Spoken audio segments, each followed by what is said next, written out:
So it's been a while. I feel like I've used that intro a few times before in my YouTube creating era.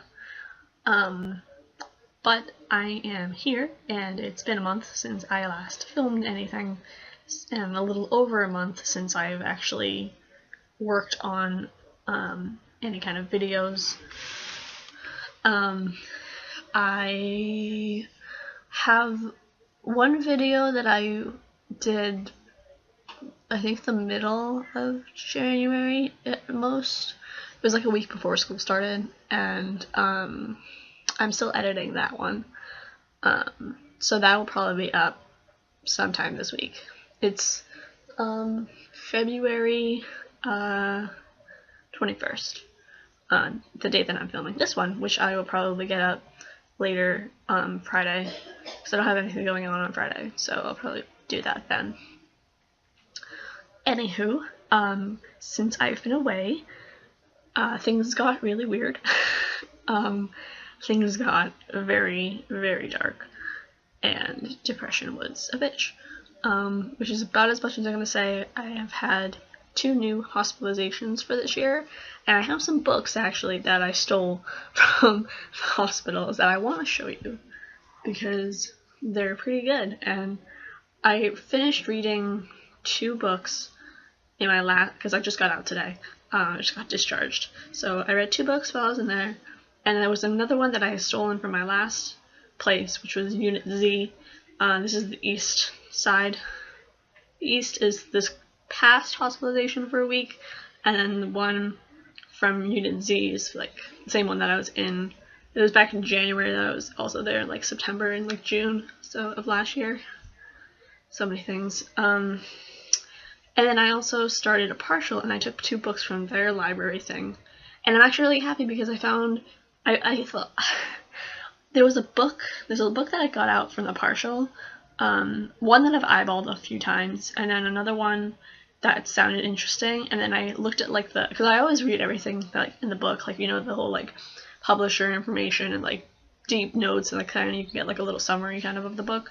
I always read that kind of stuff, and there was a book in it that like was familiar to me, and it's actually because I have that book. I just never read it, but so it's, I'll show you in a second. I'll do most recent to last hospitalization, and then in this video I also want to make some bracelets, so it's gonna, unless I split it up. But I probably won't, because I just want to do it one kind of go, and then just put music on it afterward and call it a day. I really need to get a new editing software, because Windows Movie Maker just probably not going to cut it, so I might actually try to do some research on that, and if you have any tips on like good programs or something, that might be helpful as well. Just think about that. I think Premiere Pro was something that someone told me about, so I might use that sometime. Anywho, the books that I stole from the East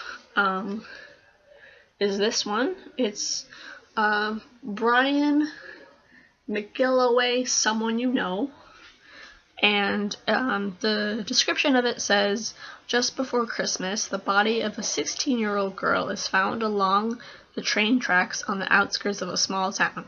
As Detective Lucy Black investigates the teenager's tragic last hours in search of clues to her death, she realizes that some of the victim's friends may have been her most dangerous enemies, and that whoever killed her is ready to kill again. Haunted by the memory of a case gone wrong and taunted by a killer on the loose, Lucy finds herself pitted against a lethal opponent hiding in plain sight. So that sounds pretty interesting.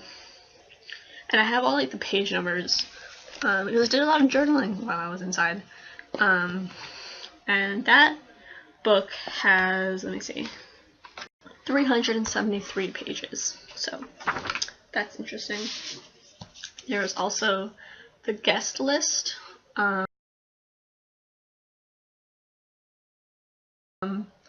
I pretend you didn't see that, by Fern Michaels. Yeah. Some of them have like the East like labels on it, some of them don't. But the East is like what I'm gonna call this last hospitalization, which is not what it was called. You know, but gotta change it up. So, okay, the guest list says, for the first time ever, Abby Mitchell feels that the world is her oyster. Her first book has found a publisher. A daring new surgery promises to take away the birthmark that mars her lovely face, and there's a new man in her life. A man who sees beyond her flaw into her heart. Best of all, though, is that Abby has been reunited with her sister Mallory. Separated as girls after their parents died in a double tragedy, Abby always dreamed that one day they would be together again.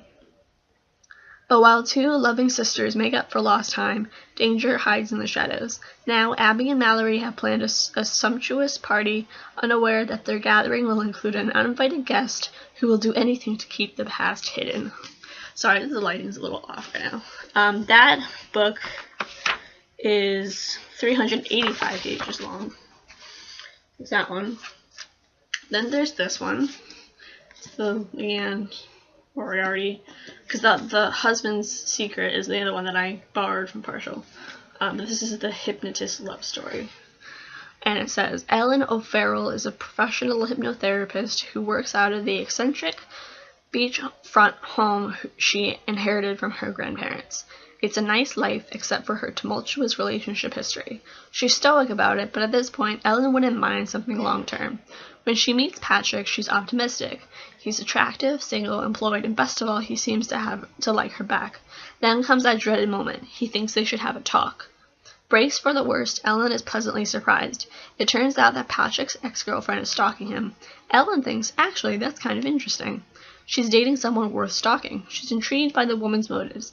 In fact, she'd even love to meet her. Ellen doesn't know it yet, but she already has.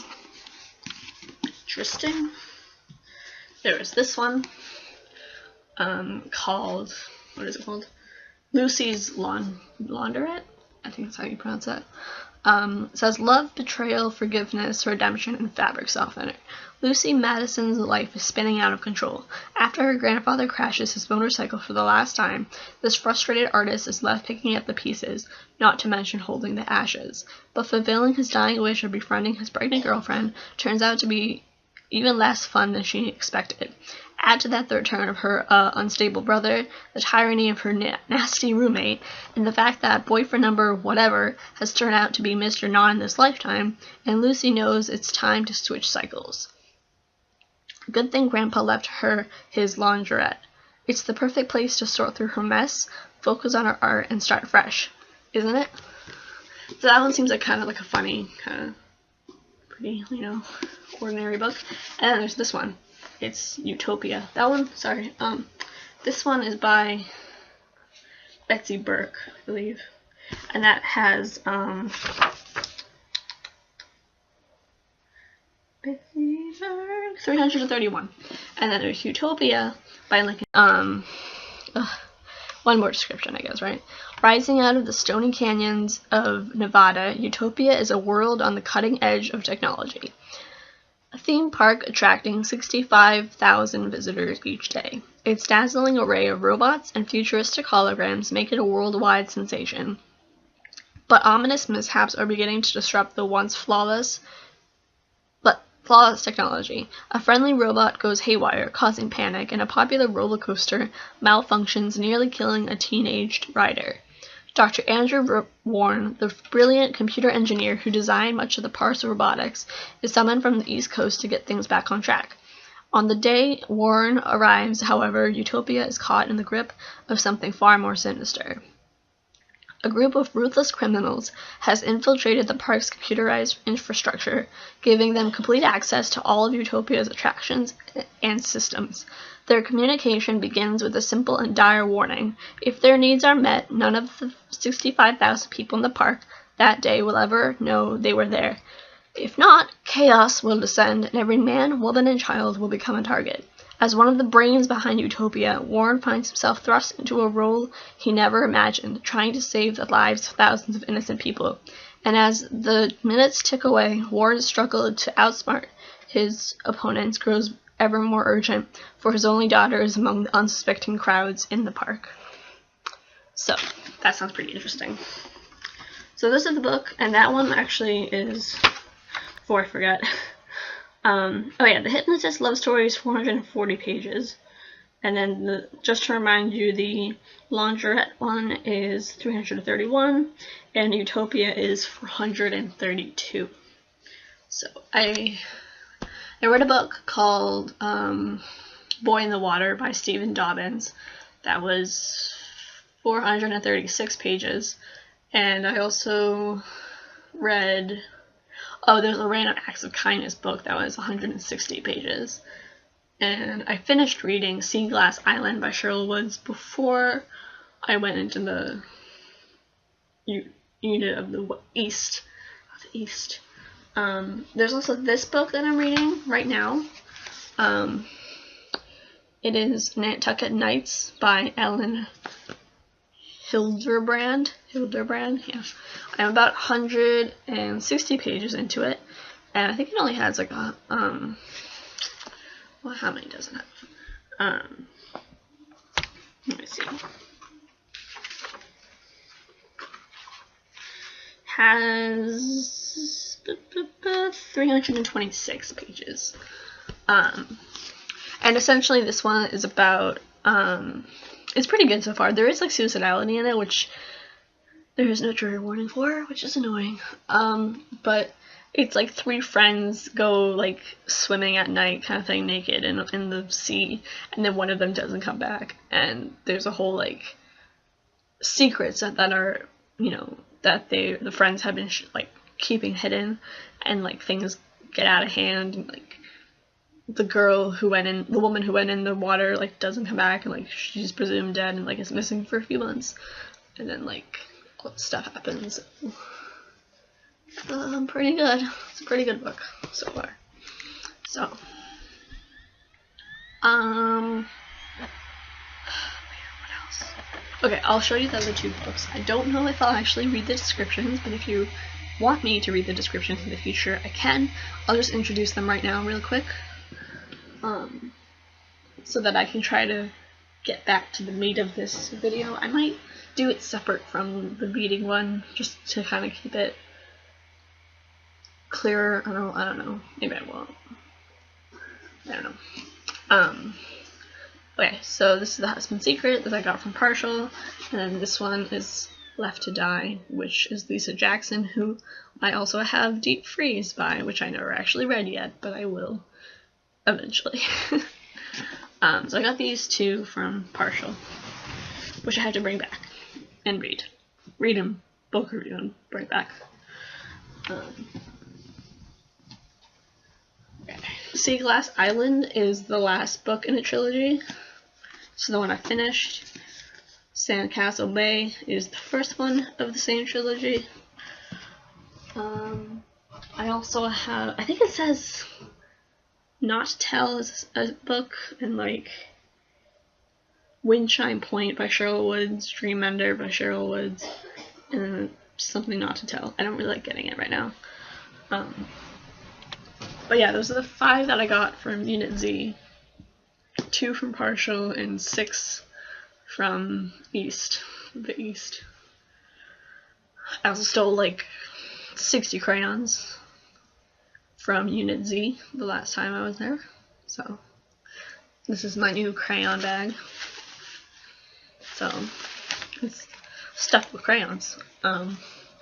As one happens to do that, you know, because there were like glitter crayons and metallic crayons, and I never knew that existed, and it was awesome. I started a little sketchbook thing for recovery, so I can actually probably show it to you guys some other time, but there's a sneak peek what's in there. But I'll show it to you. I'll make a video on that later. I wrote like 3 articles while I was inside as well. One of them I have like listed out, which I actually have it listed out for video to do. So that's something. I also made a journal entry where I talked about a bunch of my coping strategies, so that's helpful. I also have Thinking Putty, This is the lava one. It's Illusions. And then I have, this is the first one I got. This is the Hypercolor Sweetheart one. And then I got this one, Northern Lights one. It's really cool. It glows in the dark. It's awesome. My hands have been a bit sore today, because probably from all the writing that I've been doing lately, and also the kneading the putty. But it's a really helpful thing, and it keeps me from pulling. So thought I would shout that out real quick. Yeah, that's about it, I guess. I wonder if I should not do what I want to do and split this up, or I might not. That just gives more work for me later, but I mean, I'll have time, so I'm probably going to school tomorrow for like one class, which granted I'm only in one class, but yeah, I want to make a couple bracelets before I go to bed. So I would definitely say being away from the internet for a week makes it so that when I first go back to the internet, it feels really weird, and it's like, why do I do this? This is very strange. And I'm trying to come up with a new rule for myself to be like, every day except for Tuesday, Thursday when I'm at school, get off the internet by 6 o'clock at night, and then I can play whatever thing later on, but, you know, get off by then, because I want to have time to read. And getting involved in other people's stories has been a huge coping strategy that I've used, and I'm totally stable now too, which is awesome. And I take my meds probably around 8:30, just so you know, because I might have to leave the room to do that. But yeah. Okay, I'm gonna make some bracelets, because that's what I want to do. Find a place to put my books. I don't know if I probably won't keep all of them, but I figure I can read one, read some, book review them, donate them, you know, that kind of thing. I really want to get back into the one that I'm reading right now, though, because I think I can read like 100 more pages for today, so that would be nice. I should actually try to read something for school, too, which is annoying, but probably should. I'm gonna put these on the floor, I think. Okay, hold on. Be right back. I'm back. Fucking putty everywhere. I had We Can't Stop by Miley Cyrus stuck in my head today. It actually wasn't that unfortunate, but not like the best, you know?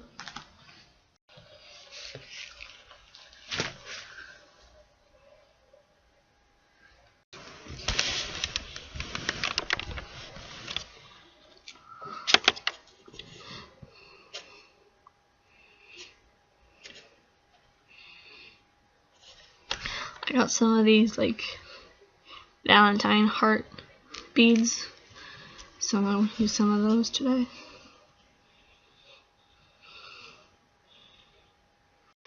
Just trying to find a video that I can play in the background.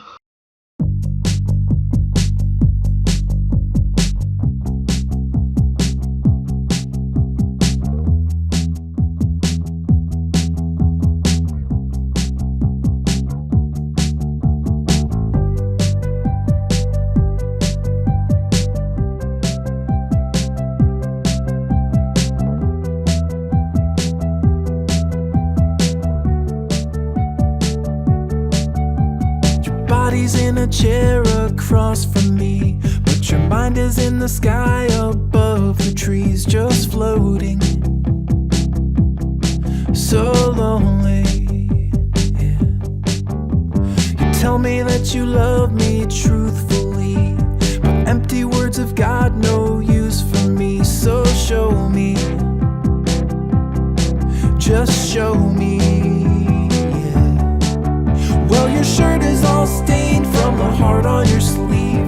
You talk a good game and I wanna believe, but if you really wanna prove your love, then just show me.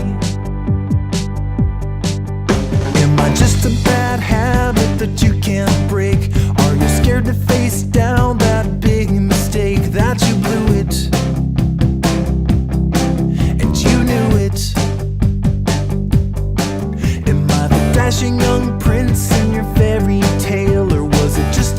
another slice of slightly stale bologna. Come on, show me, yeah. Well, your shirt is all stained from the heart on your sleeve. You talk a good game and I wanna believe, but if you really wanna prove your love, then just show me. Do you remember when we met? We were such a flaming wreck. The fire never died when our bodies would collide in the night. And still I smell the smoke in the words that leave your throat. Buried deep inside, is the fire still alive? I don't wanna hear your reply, no, just show me. Well, your shirt is all stained from the heart on your sleeve. You talk a good game and I wanna believe, but if you really wanna prove your love, then just show me, yeah. And the well is all drained from your buckets of words. It's time to listen up if you wanna be heard. If you really wanna prove your love, then just show me.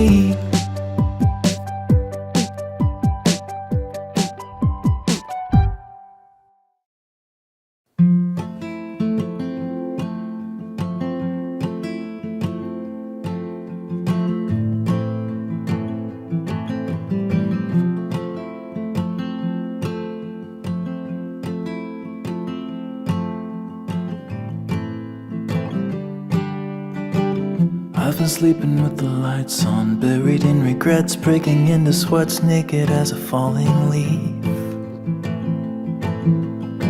Well, it's a natural reaction, driven to distraction, clawing at the ghosts I'll never meet.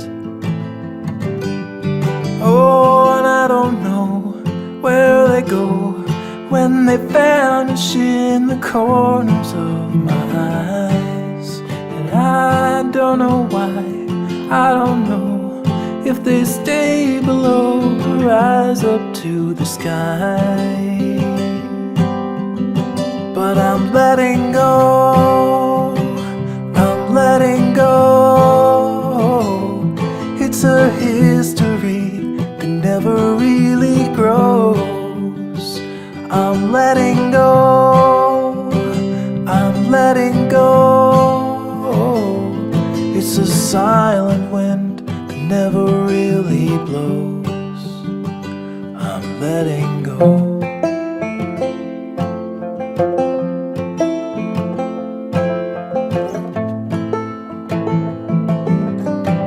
I'm a slave without a master, heading for disaster, kicking up the dust in the middle of the road.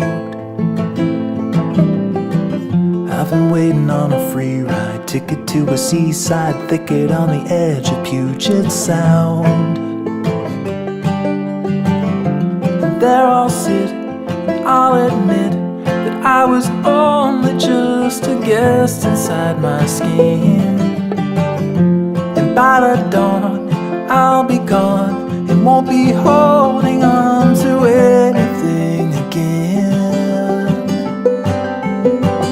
I'm letting go, I'm letting go.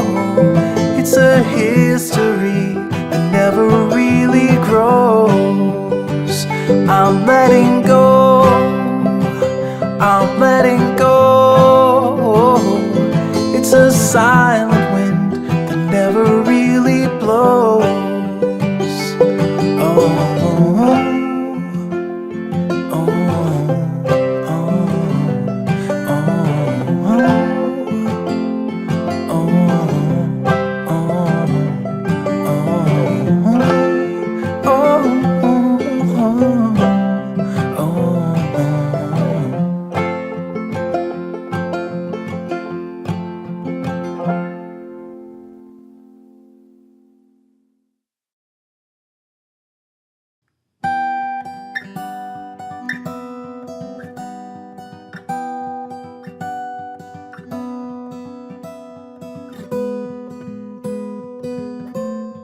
last bus is leaving and you're on the curb. You wanted to run, but you're lacking the nerve. And motionless standing, you can't find a word. The taillights are fading, your feet on the ground. Your bag's like an anchor, are weighing you down. You're more to the future, you're stuck in this town.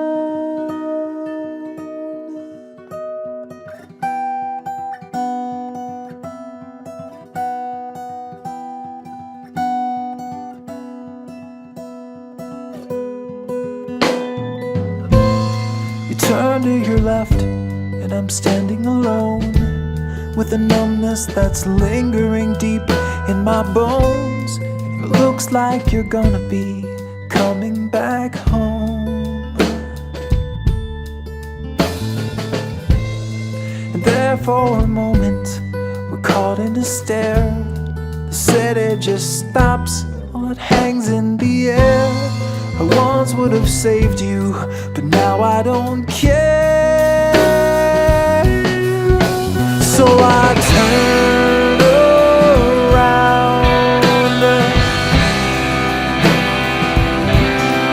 and go. When I turn around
will see you probably again like Friday-ish. So yeah, bye.